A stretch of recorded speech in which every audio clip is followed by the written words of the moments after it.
Բարև ձեզ սիրելի հայրենակիցներ, Անտիֆեքի հետ մենք շարունակում ենք ձեզ ներկայացնել Ղազարյան versus Ղազարյան նախագիծը։ Այս անգամ վերստին արդեն հոգնել ենք նաև Պետրոս Ղազարյանի բազմաթիվ հյուրերից, բայց դե չենք հոգնում նրանց մշակելու մեր առաքելությունից։ Արամ Սարգսյան կամ ինչպես գեներալ Մանվելն ու Սերյանն էին ասում, հոպլո, կմշակվի Ղազարյան versus Ղազարյան նախագծի շրջանակներում, իսկ դրա համար բաժանորդագրվեք Անտիֆեքի YouTube-յան ալիքին, հավանեք եւ տարածեք այս տեսանյութը, թողեք ձեր մեկնաբանությունները, իսկ donation alerts, Patreon, super chat բանկային փոխանցումներով օգնեք Անտիֆեքին այս եւ մյուս նախագծերը իրագործելու համար։ Բարի երեկո, սիրելի հեռուստադիտողներ, մենք շարունակում ենք հետևել կարևորագույն իրադարձություններին։ Այսօր մենք կզրուցենք Հանրապետություն կուսակցության նախագահ Արամ Սարգսյանի հետ։ Բարի երեկո, պարոն Սարգսյան։ Աստծո բարի։ Շնորհակալություն հրավերի ընդունելու համար։ Եվ մեր հյուրը Էդգար Ղազարյանն է։ Բարև ձեզ, պարոն Ղազարյան։ Ձեր թաղապետը այսօր հրաժարական տվեց։ Ինչու՞։ Եթե մինչև հիմա չէր տվել։ Իսկականից էլ այ մարդ ափսոս չէր Պետրոս, արա տենց պետական գործիչ, տենց ժողովրդի կողմից սիրված, տենց արդյունավետ աշխատող, առավոտի ցիրիկուն այդ մարդը ժողովրդի ինչի հրաժարական տվեց, ոնց մենք կորցրեցինք այտենց մի ինչի, հան, պարոն Սարգսյան, միասեք տենանք, ախ ինչի տենց բան եղավ, հան։ Մնար աշխատեր էլի, այդքան օգուտ էր տալի մեր քաղաքին, այդքան մանկապարտեզների շինարարությունը տենում ենք, ինչ լավ անում էր, ասֆալտները ինչ լավ անում էին, ամեն ինչը տեղը տեղին, ինչի տենց բան եղավ, բախի տենց եղավ։ Թաղապետը ինքը հիմնավորել է, թե ինչու է հրաժարական տալիս, որովհետև ինքը ասաց, որ հիմա իրավական գործընթաց է գնում եւ հաջորդ քայլը լինելու է այն, որ գործող թաղապետը իշխանական լծակները կիրառում է քննությանը խոչընդոտելու համար, որպեսզի նման խնդիրներ չառաջանան իրավական process-ում, դրա համար է հրաժարական տվել։ Բայց մի րոպե, բայց թաղապետը ով է, որ իրավական process-ի վրա էլ ազդեցություն ունենա։ Հոպլո Էսի ժամանակաշրջան ենք մենք թաղապետի լիազորությունները ոնց կարան ազդեցություն ունենալ իրավական process-ի վրա մեկը հələ փորձի ազդեցություն ունենա, քննիչը նույն պահին է ձերբակալության մասին որոշում կայացնում, միջնորդում է դատարան, տանում են կալանքի, բայց չէ, թողնում են process-ի վրա ազդեցություն ունենա։ Հիմա որ հրաժարականա տվե, թե չէ նենց ի պաշտոն է կարար նենց քննիչին զանգեր կամ Դատախազին Տիկին Վարդապետյանին ասել էլ մի հատ բան արեք, այդ գործը չեղարկեք, կարա գցեք մի կողմ, այ քեզ բան, իր պաշտոնական դիրքից, հա։ Այ քեզ, էսի ուր եք հասցրել մեր երկիրը։ Այսինքն ոչ թե նրա համար որ մարդացեցել։ Այո, ինքը դրանից հետո հարցազրույց է տվել։ Հիմա մարդացելու համար Պետրոս ջան, ասենք իշխանության ներկայացուցիչը որ մարդացեցում, դրա համար ի՞նչ գործից աներ, դրա համար առաջ խաղացում է սպասում, եթե պաշտոնը Լոռու մարզպետը անում, որ Օձունի համայնքի ղեկավարին ծեծին։ Ինչա դրա համար ինչ որ մեկը պատասխանատվության է ենթարկվել։ Դրա համար ինչ է էլ որ ասենք որը նաև սպան են, ինչ է էլ հղի կնոջը որ գցին ավտոյի տակ սպանին։ Մեկը դրա համար պատասխանատվության ենթարկվել է, այդ ինչ է էլ որ ասենք այսքան մարդ ասենք պատերազմա զոհ է։ Պետոս Սուրմալուի դեպքում այդքան մարդ որ զոհ է, Ազատ գյուղի կացը անում այդքան մարդ որ մի հոգի քաղաքական պաշտոնից դրա համար ինչի մարդ են հանում։ Հիմա ինչ է էլ որ ընդամենը քաղաքացիական ակտիվիստ կոռուպցիոն բացահայտումներ արել դրել են մի քանի հոգով, մի 10-12 հոգով լսվել են վրան ծեծել են։ Ինչ են արել դրա համար որ դրա պատճառով բան չէ։ Դա համար արդեն կարար ինքը լեր քաղաքապետ, էլի թաղապետ, արդեն նորմալ մարդ ծեծող է։ Ինքը չի զղջում, որ նման միջադեպ է ունեցել։ Դա ճիշտ է, ըստ ձեզ։ Գիտեք, ես չէի ուզեն դրան գնահատական տալ, որտեղ ես կարծում եմ, որ ամեն ինչ պիտի նայել արմատից։ Իմ առումով Պարոն Սարգսյան, կա տենց արմատ, որի դեպքում մարդ ծեծելը ճիշտ է։ Ոնց չկա Պետրոս, այդ ինչ ասելու բան է։ Իհարկե կա։ Ընդհանրապես Ինձ թվում է ընդհանրապես չկա։ Նույնիսկ եթե թեորիապես դու գտնում ես, որ այդ մարդ արժանի է ծեծի, դա ճիշտ չի։ Իհարկե, ես մշտապես բռնությանը դեմ եմ։ Ասում եք ես շատ լավ քրիստոնյա եմ եւ իմ Աստվածը սիրո հանդուրժողականության Աստվածն է։ Մի րոպե։ Դուք քրիստոնյա եք ու ձեր Աստվածը սիրո ու հանդուրժողականության Աստվածն է։ Պետրոս, Շախոս, չնայած դու քրիստոնյա, դժվար դու քրիստոնյալ ես, ընդհանրապես դու փողից բաց ուրիշ բանի հավատաս։ Հոպլո, քրիստոնեության Աստվածը Քրիստոս չի փոխվել է, թե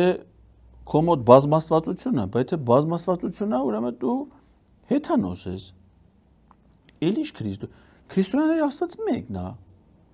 Այսինքն դու համ քրիստոնյա ես, բայց ուրիշ Աստծու ես։ Այդ սիրո եւ հանդուրժողականության Աստված ասելով դու կոնկրետ ում նկատի ունես։ Նիկոլին թե Ալիևին։ Դրանցից որ մեկն է քո Աստվածը, որին ես ինձ ավելի շատ երկրպագում, որպես սեր եւ հանդուրժողականության տարածող, որ ծեծը, բռնությունը եւ ամեն ինչը այդ գտնվում է այդ ձեր Աստծու հովանու ներքո։ Քրիստոնեության անուն միտու։ Նման դեպքերը կարող են կրկնվել, չի սխալվում միայն արհեստական ինտելեկտը։ Եթե Միացյալ Նահանգների նախագահը թողինձների մեր ժողովուրդը հայտարարում է, որ բազմաթիվ երկրների նախագահներ հերթ կանգնած սպասում են, որ իր համապատասխան տեղը համբուրեն, իսկ այդ հերթի մեջ դուք կաք, պարոն Հոպլո, այդ Միացյալ Նահանգների նախագահի համապատասխան տեղը համբուրելու հերթի մեջ դուք ասեք որ տեղում եք, օրինակ Նիկոլից առաջ եք, թե Նիկոլից հետո, արա դու իմացի, այդ հերթի մեջ ոնց են իրար կոտորում հիմա Բաբաջանյանն ու Շիրինյանը, լսիկ, դրանք հերթի մեջ կջարդեն իրար, բայց բան արեք, էլի Շիրինյանին առաջ տե, մեծ մարդ է, վետերանները թո բան անեն,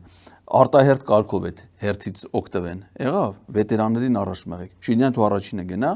հետո նոր քեզ էլ հերթը կհասնի, նես չի որ քեզ չհասնի, կհասնի, մի անհանգստացի։ Կամ ասենք Հայաստանի Հանրապետության վարչապետը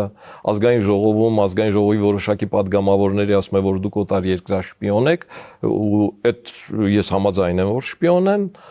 եւ ես համարում եմ որ տեղի ունեցածնել էլի շպիոնության արդյունք է այս պարագայում պիտի նայել ինչ անել որպեսզի նման բաներ չկրկնվեն։ Իմացա չէ Պետրոս ինչ այլ է։ Ուրեմն ռուսները տեսնելով որ Ուկրաինայում իրանց գործերը լավ չի, նոր-նորքի ուղղությամբ նոր ճակատ են բացում։ Այդ նոր ճակատը կոչվում է նոր-նորք։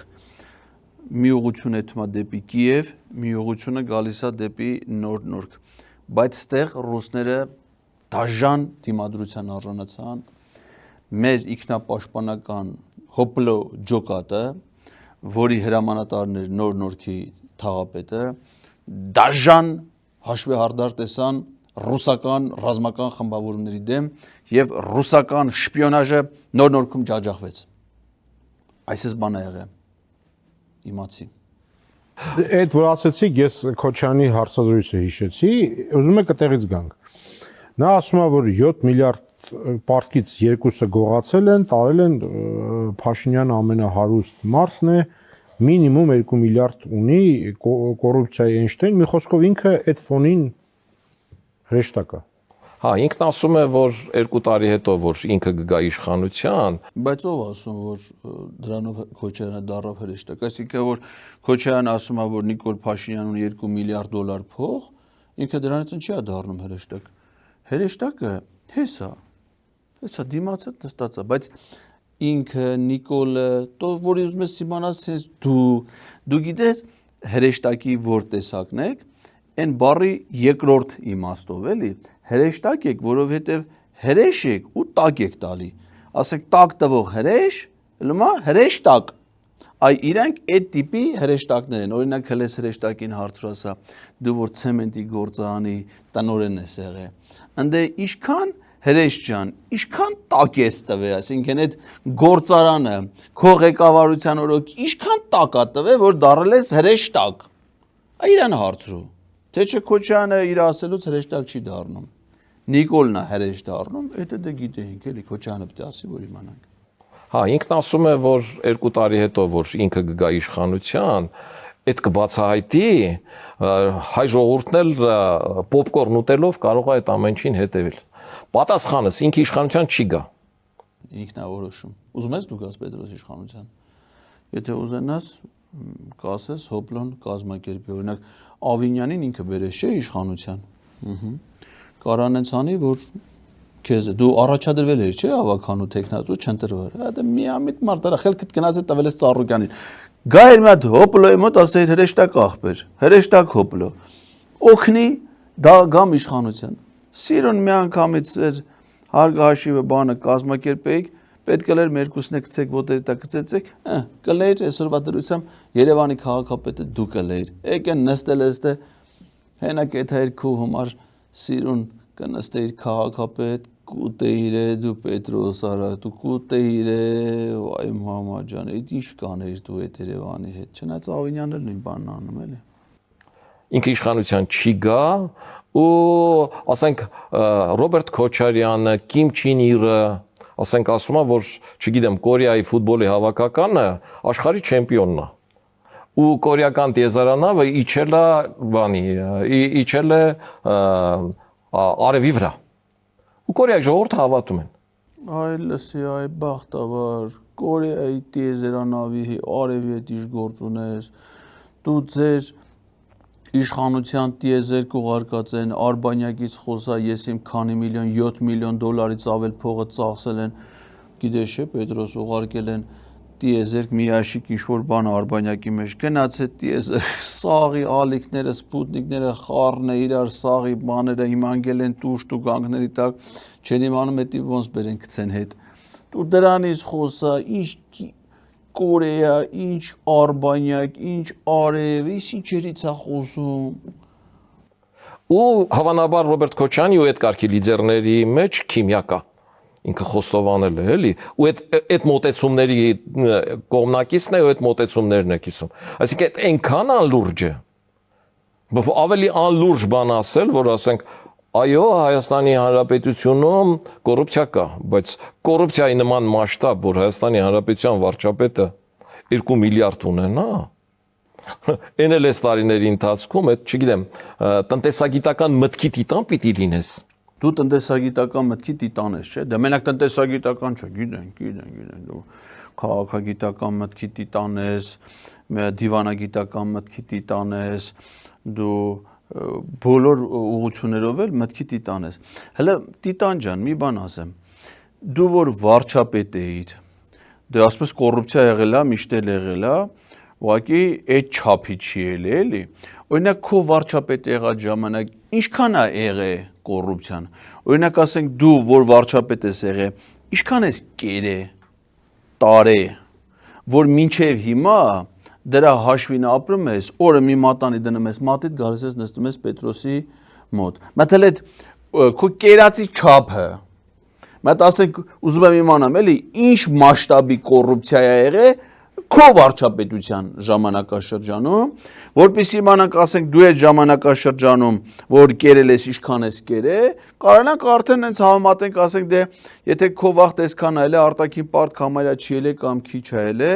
Նիկոլի ժամանակ էր որ արտաքին պարտքը միանգամից 7 միլիարդ դոլարով ավելացել է դրանից ինչքանը կարարել էր այսինքն մի հատ մտքի տիտանություն արա մի հատ տենց հասկանանք էլի դու ինչքան ես կերել Նիկոլն ինչքան է կերել ասես սաղիդ որ ձեր կոռուպցիայի չափը մի հատ իմանանք էլի որ էլ Քոչյանի բանի հույսին չմնանք էլի մա դուք ձեզնով էլ մա հաշվեք ասեք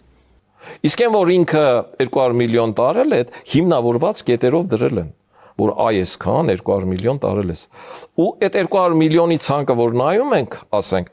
100 միլիոնը ինչը հաշվել էին մաքուր գումարով այստեղ էլ խնդիր է առաջանում իսկ այդ հաշվարկներն ով արել գիտես դու հոպլո վարչապետի օգնականի պաշտոնից գլխավոր դատախազի պաշտոնը զբաղեցրածը ու դա գիտես երբ արել Նիկոլ Փաշինյանի պաշտոնավարման 7-րդ տարում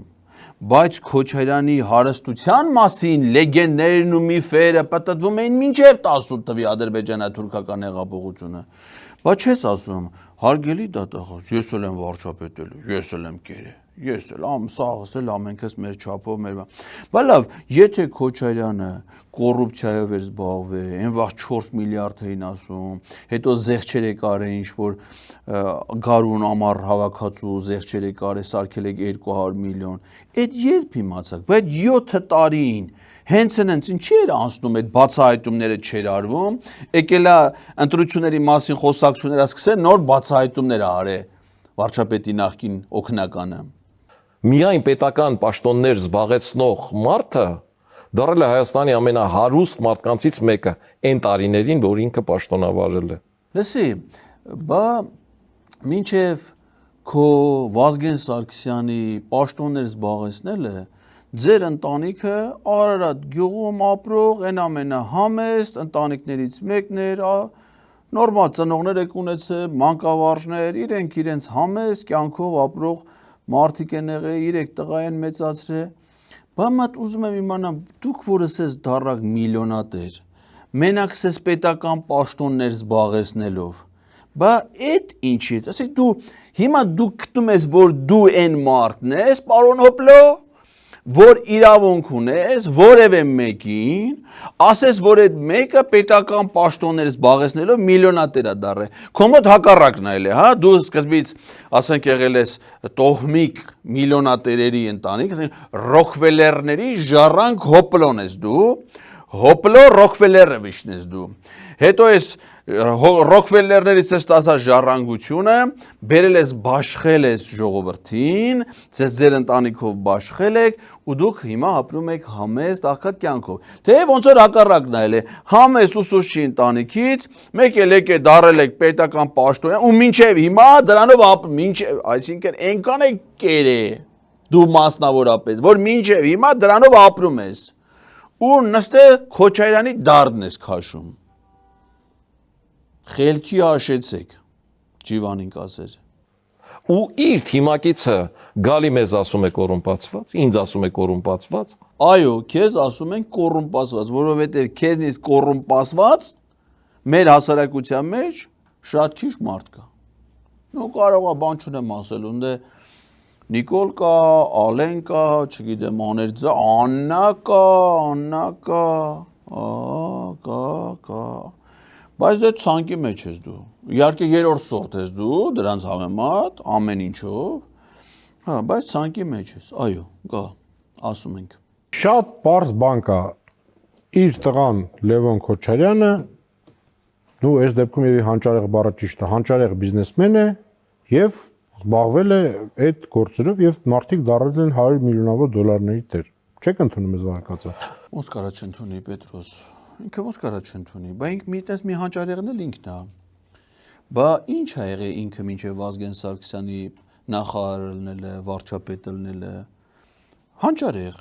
Բայց գիտես ոնց է դառել ցեմենտի գործարանի տնօրեն Հայաստանի խոշոր ձեռնարկություններից մեկն է։ Մրցույթ ա եղել, հա, դու գիտես ասենք մրցույթ ա եղել, Արամ Սարգսյանը տարել է իր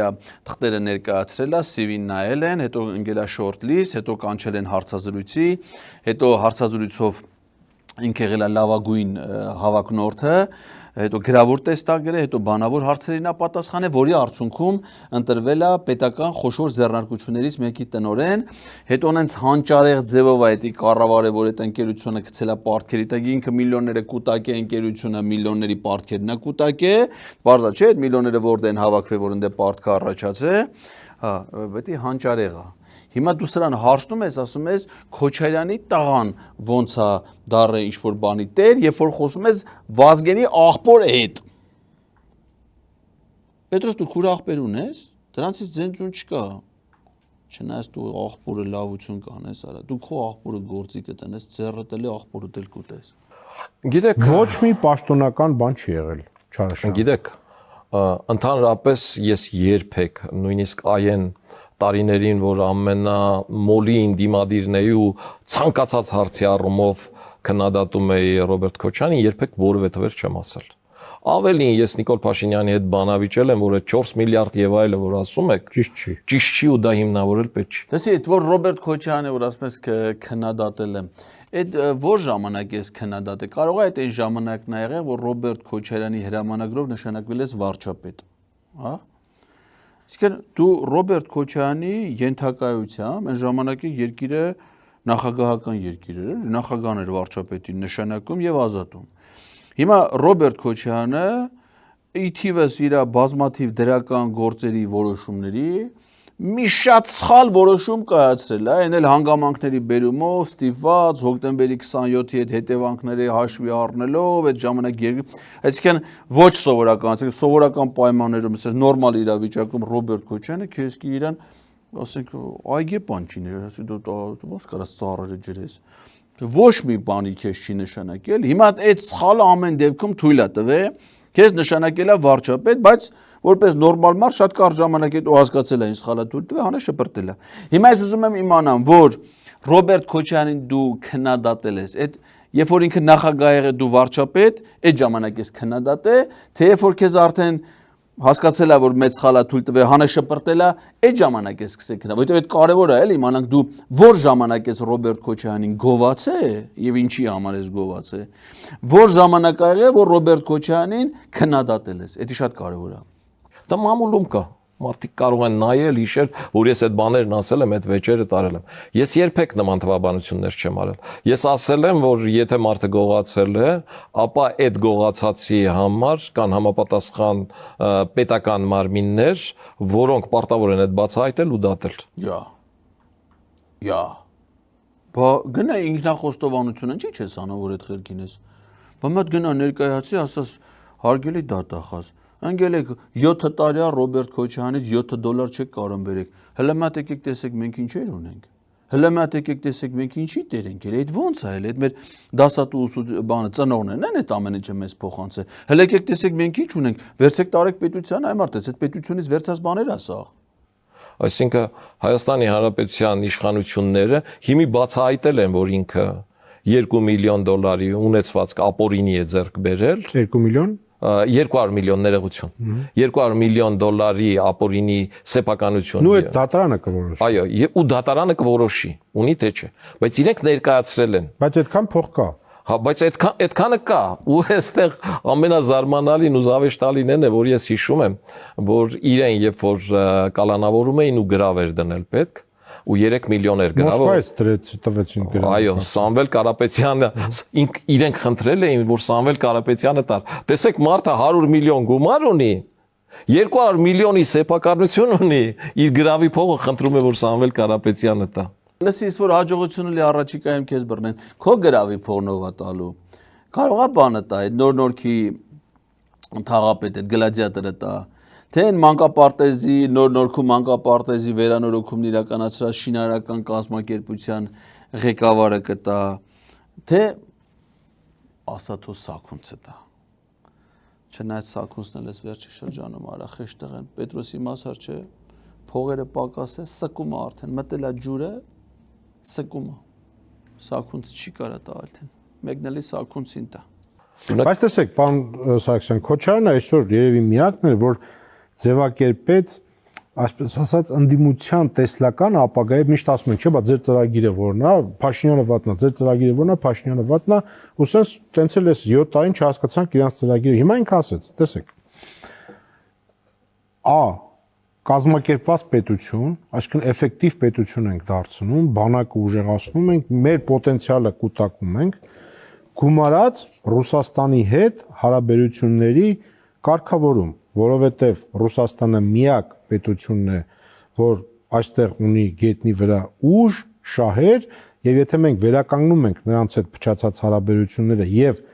այստեղ, այսինքն իրանք անվտանգության բացիկն են մեր սարքում, Պետրոս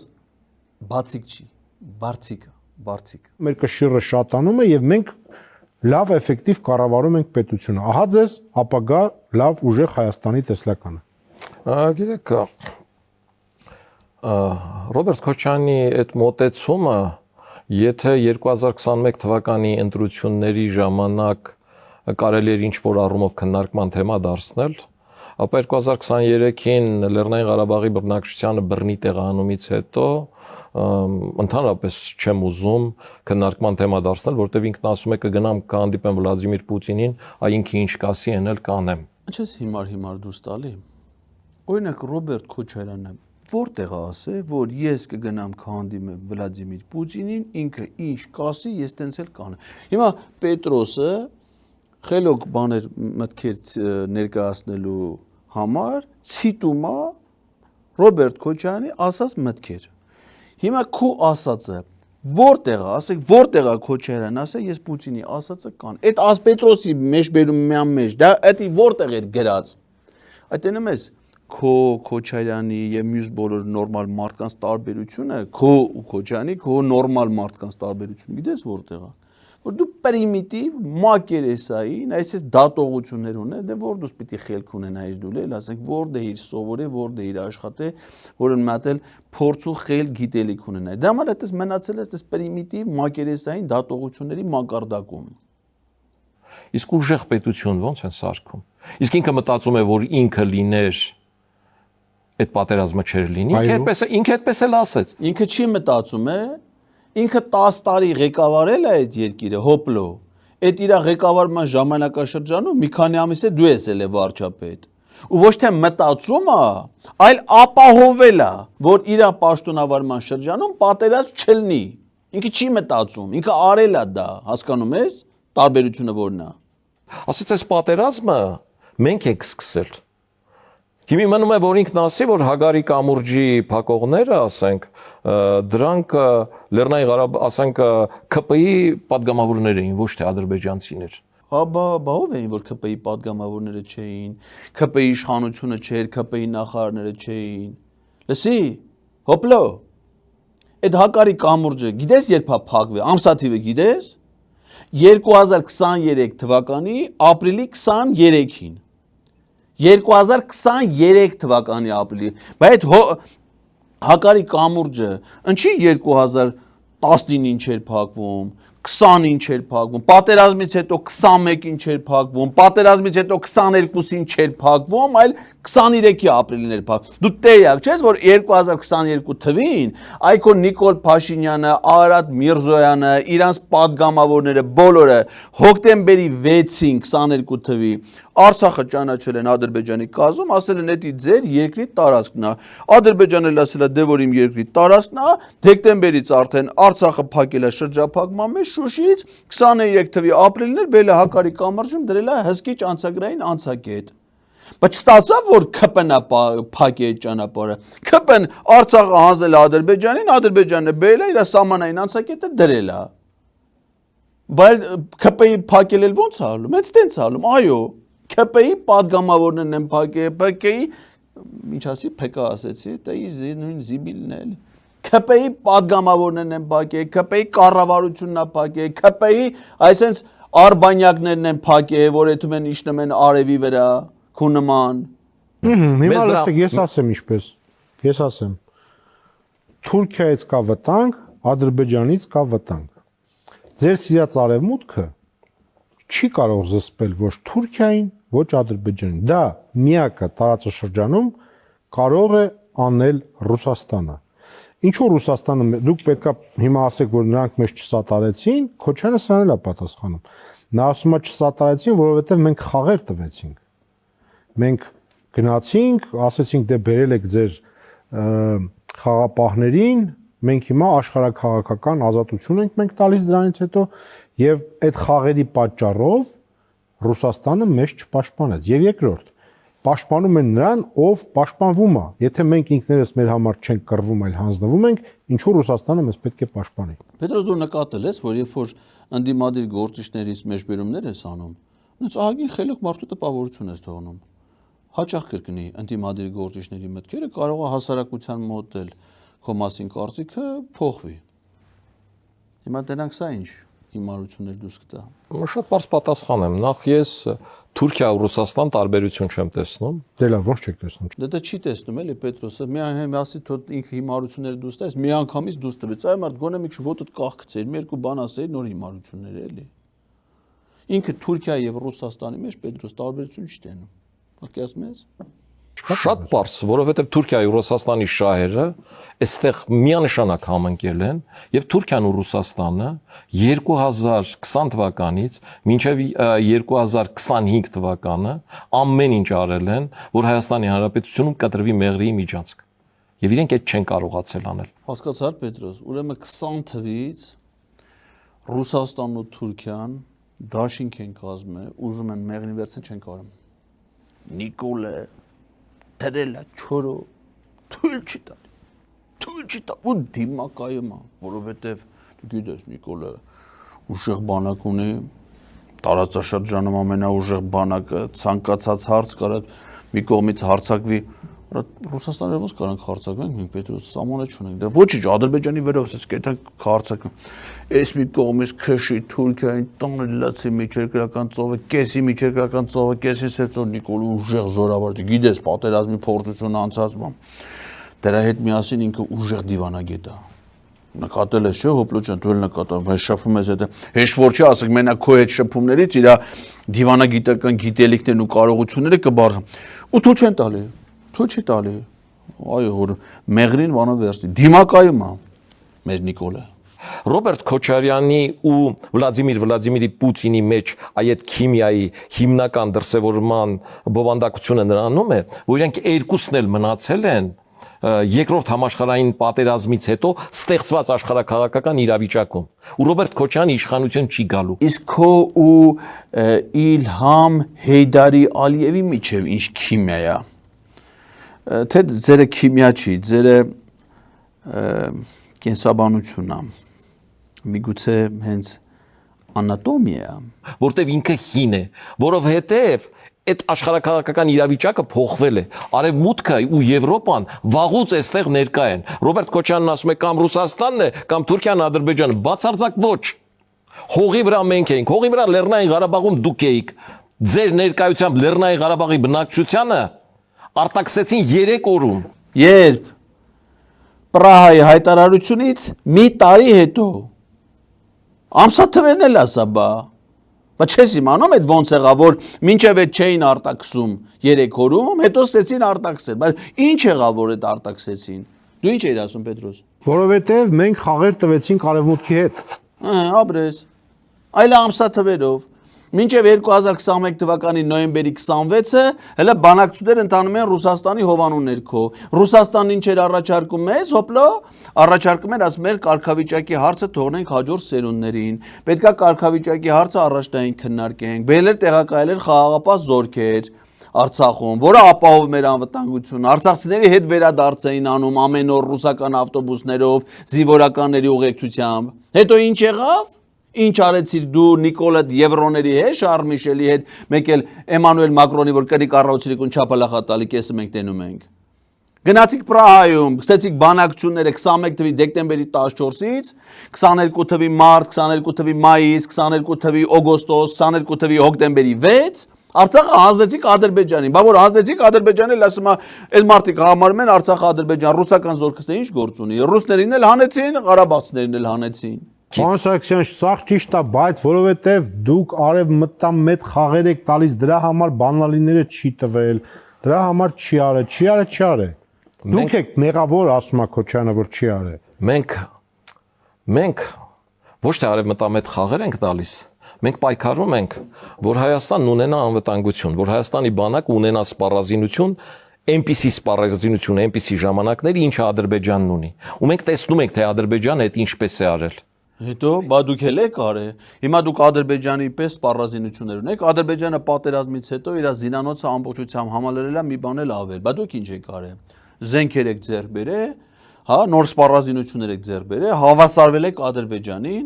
անվտանգություն եք ապահովել։ Շնորհակալ ենք, հա, պարոն Հոպլո, շատ լավ անվտանգություն եք ապահովել։ Խաղաղ երջանիկ ապրում ենք մենք հիմա։ Ոչ մի վտանգ չկա անվտանգային։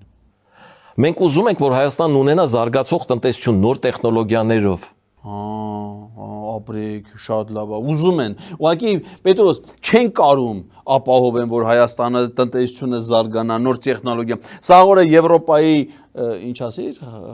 խաղեր են տալի, հա, բայց ընդ նեղ տեղ ընդ մտածված պիտի խաղեր տա։ Մի խոսքով ընդ մտած խաղեր են տալի, բայց տենց էլ 7 տարվա մեջ հələ մի հատ եվրոպական ընկերություն չի եղել, մի հատ եվրոպական վերազգային ընկերություն, որ Հայաստանում ներդրում անի, որ Հայաստանը իր ասած տեխնոլոգիաներ բերի։ Հələ հակառակը Էլազդեն էլ մի հատ օրանժ կար, են էլ վեշերը հավաքեց Հայաստանից գնաց։ Այդ Pernod Ricardն էլ հիմա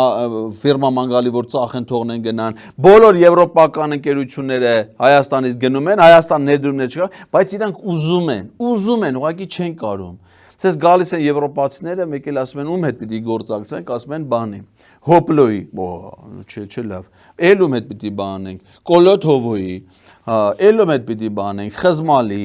էլում հետ պիտի անենք Բաբաջանյանի Հոսեփ Խուրետ դրանք մեր եվրոպացիներն են մեկ է Նիկոլի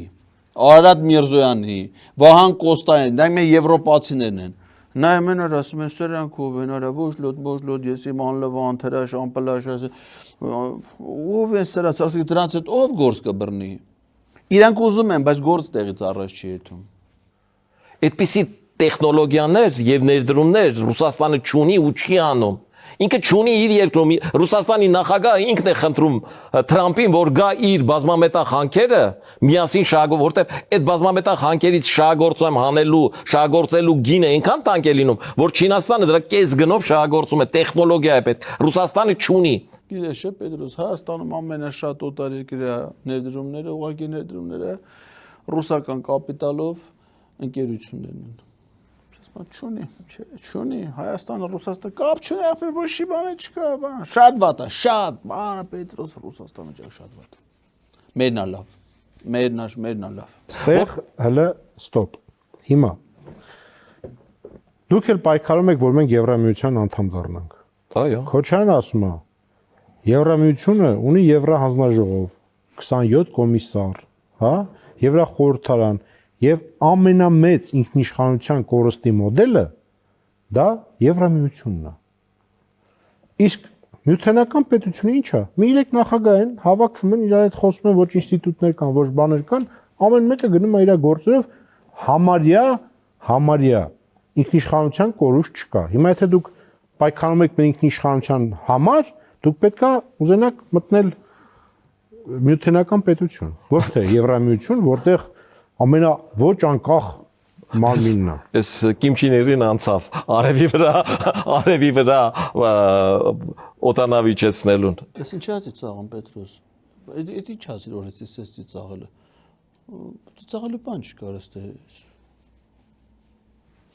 Լավ չի։ Լսեք, ասենք Բելարուսի ընտրությունները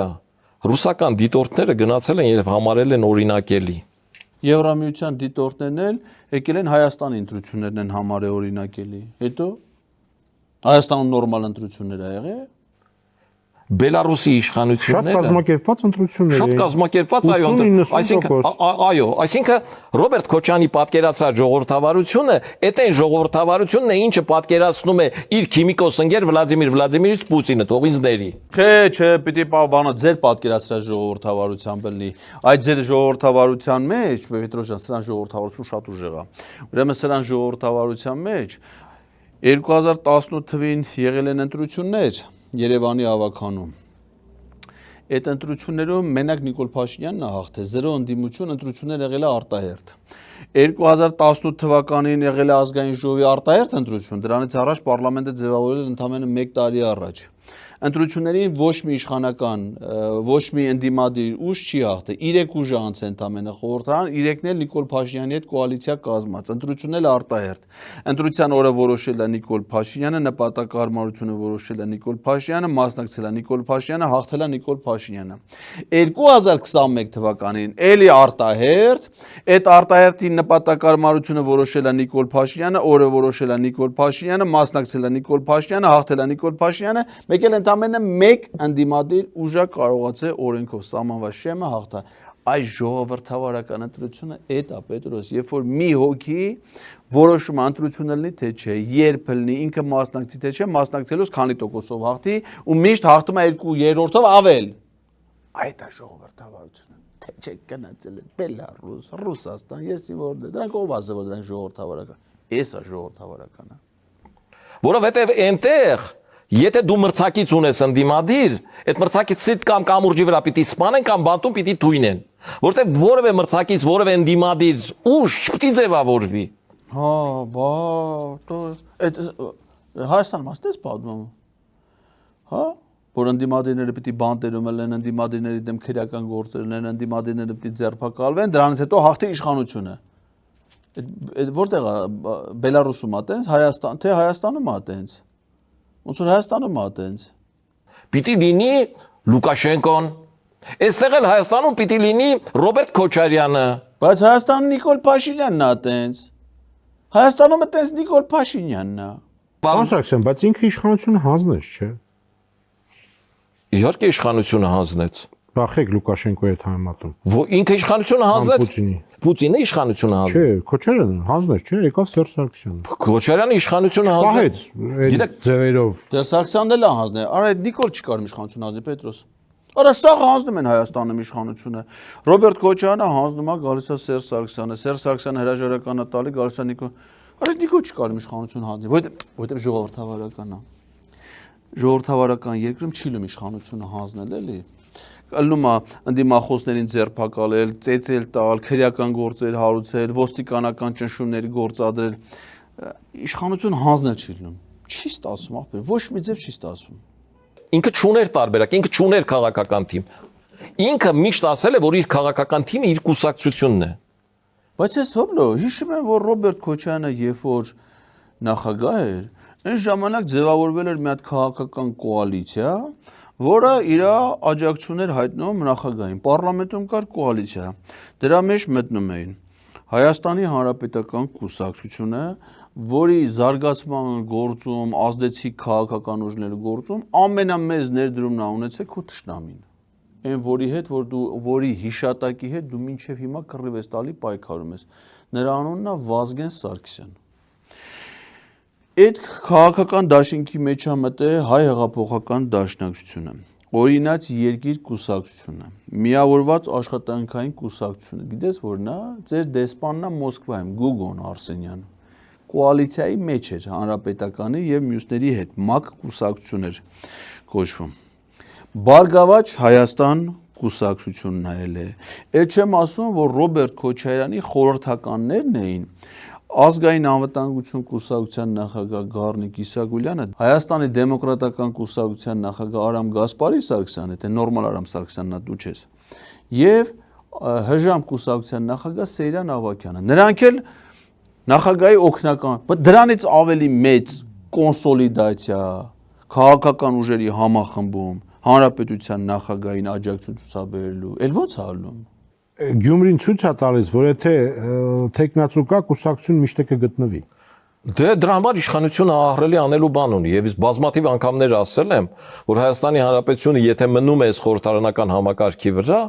պիտի անի մի քանի քայլեր ընտրական process-ները կարգավորելու համար։ Ես ասեմ ինչա պետք է անել, արդեն արել են։ Դու մենականես չի որ քո խորհրդով է, նայ ընտրական process-ների վրա ազդելու համար իշխանությունները ինչ արել։ Նիկոլ Փաշինյանի օգնական Վահագն Հովակիմյանի նշանակել է կենտրոնական ընտրական հանձնաժողովի նախագահ, կենտրոնական ընտրական հանձնաժողովի բոլոր անդամներին առաջադրել է ՔՊ-ն, ընտրել են, այդ հարցը ինստիտուցիոնալ իմաստով լուծել է։ Կենտրոնական ընտրական հանձնաժողովը Պետրոս ջան համապետական ընտրություն կազմակերպողն է։ Եթե որևէ մեկը դժգոհ է ԿՀ-ի որոշումներից, ապա դա որտեղ է բողոքարկում ընտրությունների արդյունքները Աբրես, սահմանադրական դատարան։ Սահմանադրական դատարանին դուք չգիտեմ ինչ եք ասում, բայց ես մի բան կարամ ասեմ, քանի դատարանն իր որոշումը չի փոխել, որ ես իրանց սաղի ցավը տանեմ։ Էդի դատարանն է, որ պիտի բողոքարկվի։ Այնուհետև փոխել են ընտրական օրենսգիրքը, որը իրավունք է տալի կառավարությանը ցանկացած պահի հայտարարի արտակարգ դրություն արդեն կայացած ընտրությունների հանրաքվեների արդյունքները չեղարկվի։ Ուրեմն ստեղ կուտակել են ահռելի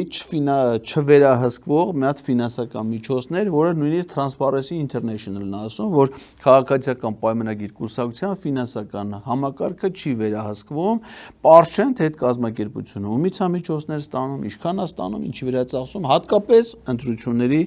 ժամանակաշրջանում։ Զարթել են Պետրոս ջան հանրային հեռուստաընկերությունը, դու ես քո ամբողջ քաշով, քանի կիլո ես Պետրոս 200 ուրա քեզի 200 100 քանի պիտի լսել զավթել են հանրային հեռուստաընկերությունը 280,000 մարդու լսի հոպլո 280,000 մարդու մինչև 1 միլիոն դրամ ժամկետանց վարկերը բանկերից վերցած պետությունը փոխհատուցել է, որ համ բանկերում փողը ավելացնի, որպեսզի հետո ֆինանս չվերահսկվող ֆինանսական համակարգում ֆռա հետ գա նորից ծախսվի ընտրական նպատակով, համ 280,000 ընտրող տեղում պատրաստի ունենա։ Դրա հետ միասին Սասուն Միքայելյանին մի 10,000 հոկանոց պայմանագրեր են կնքել, մի հատ մասնավոր բանակ են սարքել, Էդի քեզ 10,000-ը մի 4 հոգի ընտանիքի անդամներով մի 40,000 դրանք են։ Դե ինչ է լավ, 280,000-ին գումարում են 40,000-ը,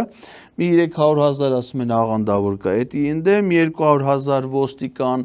ընտանիքի անդամներով պետական համակարգ վարչական ռեսուրս, ինչքան 10,000 է զոմբի, հան, ասենք 10,000-ից ավել խոչի լի։ Լավ, թու 10,000 էլի, լավ։ Եղավ 820,000, վերջ, 50% ապահոված, ընտրական համակարգը ամեն ինչ է ստեղծված է, այդ չէ ես ասում որ արել են էլի մարդիկ, դրա համար էլ ալխային հիմա օրերն են հաշում ընտրությունը երբ է գալու, որ այդան հանգիստ օդից իրանց 820,000 ձայն են, վաղ 680,000 էր, հեսա կլի 820,000 Պետրոս, բա աշխատում են մարդիկ, միամիտներն էլ մտածում են սրանց հետ այդան ընտրության։ Ասենք Ուկրաինայի առաջին նախագահ Յուշչենկոն Սաակաշվիլուց շատ ավելի սթափ, շատ ավելի ժողովրդավար մարդ էր։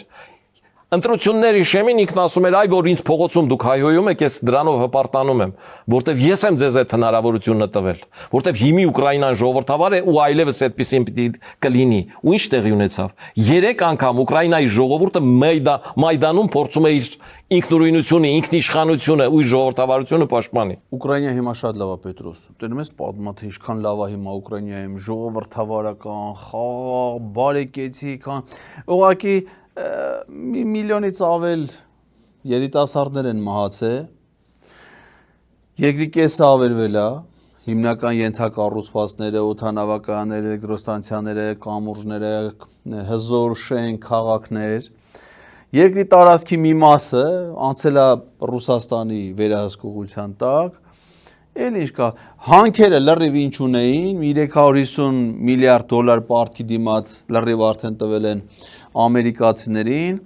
հələ չգիտեն թե եվրոպացիների փողերը ոնց են տալու, էդ է, մնացածը Ուկրաինա հիմա շատ լավ է, այո, այս մարդու զածը, որ մեր մոտ էլ է տենց էլի, մեր մոտ իհարկե հիմա էտապներով են գնում, մի քիչ առաջընթաց կա, ասենք օրինակ պատերազմում մի 5,000 հոգի արդեն զոհվել է, մի 10,000 հոգի արդեն հաշմանդամ է, Արցախը կորցրել ենք, Տավուշը կորցրել ենք, Սյունիքից կորցրել ենք, Ջերմուկից կորցրել ենք, ասես մեր մոտ էլ է հիմա լավ, գնալով տենց դեպի լավն են գնում, էլի, տենց տարին տարվա վրա Ուկրաինայի ճանապարհով են գնում, որ ենք այսենց հոպլոյի ցանկությունների երկիրը։ Վայ քորա։ Հետևաբար Ֆրանսիան գնում է Լպենին արգելելու տարբերակը։ Ընդդիմությանը փագեն։ Ընդդիմությանը փակեն, այսինքն ընդդիմությունը հիմա բացա պետք է փակեն։ Պետրոս Արմեն Աշոտյանին ինչի՞ չես հրավիրում քո մոտ հարցազրույցի։ Արդեն որերորդ անգամ հոպլոյին ես հրավիրում։ Մի անգամ էլ փակած չի, չէ՞ Արմեն Աշոտյանը։ Կարա հանգիստ ընդդիմադիր քաղաքական գործիչը իր տեսակետները արտահայտի, նաև հանրային հեռուստա։ Բա հրավիրի մի օր Արմեն Աշոտյանին։ Թե փակած է Արմեն Աշոտյանը, բան չի փակած։ Բա Նարեկ Մայլյանն չի փակած, Նարեկ Սամսոնյանը, Վազգեն Սաղաթելյանն չէին փակած, Մամիկոն Ասլյանն չի փակած, Ռոբերտ Քոչարյանն չի փակած, այդ քրեական գործերը մնացած սաղից դեն, որ հարուցված է ինչի համար է հարուցված, այդ չի փակել ընդդիմության։ Հələ նոր պիտի փակեն, հա, հələ փակած չեն, նոր պիտի փակեն։ Ես կարող եմ ասել, որ իր ժամանակ հակակարոզ էր Վազգեն Սարգսյանի դեմ, անունը չէր կարելի, նկարը որևէ տեղ չէր կարելի, այս հոկտեմբերի 27-ի մասով պիտի ամեն ինչ արագ արվեր։ Այսինքն ինչ է խոսում Պետրոս։ Ոնց թե Վազգեն Սարգսյանի անունը տալ չէր կարելի, հակակարոշություն էր արվում։ Վազգեն Սարգսյանին Ռոբերտ Քոչարյանի հրամանագրով է շնորհվել Հայաստանի ազգային հերոսի կոչում եւ նրան հետմահու պարգևատրել է հայրենիքի իշխանանշանով։ Վազգեն Սարգսյանի անունով այդ մարդկանց Սերժ Սարգսյանի, Ռոբերտ Քոչարյանի պաշտոնավորման ժամանակաշրջանում է անվանակոչվել Հանրապետական մարզադաշտը, Ռազմական ինստիտուտը, Երևանի կենտրոնական փողոցներից մեկը, տարբեր քաղաքների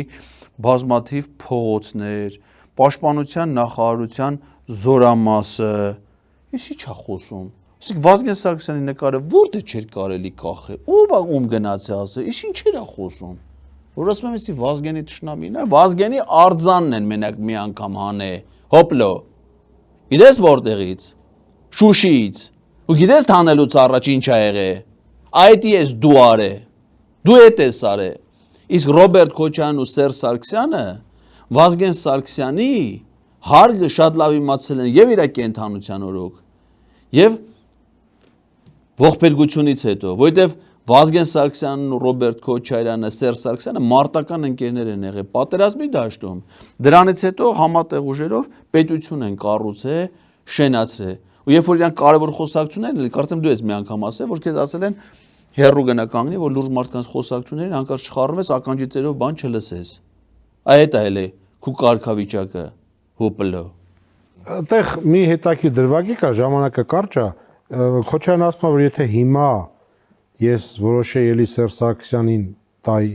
որպես հետնորդ կմտածեի։ Այսինքն կուլտուրական լեզվով ասած չէի տա։ Ես անդադ տեսնում եմ իրանց թիմերը իրար ինչ ասես ասում են, բայց այդ ամեն ինչի մեջ չկա քաղաքական բովանդակություն։ Ինչի շուրջ է այդ վեճը։ Պետրոս, ճիշտ ասած, Քոչարյանը եթե մտածելու տեղ ունենար, պիտի մի հատ Հայաստան դաշինքը ձևավորելուց առաջ մտածեր ավելի լուրջ, ունես մտածել, որ այդ խմբակցությունից 8 պատգամավոր այս 5 տարվա մեջ դուրս եկած չլեն խմբակցության կազմից։ Մի քիչ երկար մտածել այդ Գեգամ Նազարյանին Հայաստան դաշինքի կազմի մեջ մտցնելու պատգամավոր դարձնելուց առաջ, որ չեթար դառնար նիկոլական։ Լավ կլեր մտածել մի քանիսին, ասենք, պատգամավոր կարգելուց առաջ ինչ աներ։ Մտածել արժեր արդյոք իր որդուն պատգամավոր դարձներ, թե չէ, որպեսզի այսօր մենք Արարատի մարզպետի ռազից հետո կռազի մարզպետ դառնալու մասին խոսալուց մի քիչ կարողանանք ավելի հանգիստ այդ մասին խոսեինք։ Մտածելու տեղ ոնց որ շատ կար, մինչև Սերժ Սարգսյանին հասնելը։ Ռոբերտ Քոչարյանը 2099 թվականի հոկտեմբերի 27-ից հետո, որ մնացել է իշխանության մինչև 2008 թիվը, պիտի շնորհակալ լինի Սերժ Սարգսյանին, որովհետև Սերժ Սարգսյանն է պահել իրեն, որովհետև ինքը թիկունք չի ունեցել, ոչ կուսակցություն, ոչ էլ ժողովուրդն է եղել իր կուսակցությունը։ Եվ ինքը չէր կարող Սերժ Սարգսյանին չտալ իշխանությունը։ Սերժ Սարգսյանին Ռոբերտ Քոչարյանը չի տվել իշխանությունը։ Սերժ Սարգսյանին ժողովուրդն է տվել իշխանությունը 2008 թվականին ընտրել է հանրապետության նախագահ։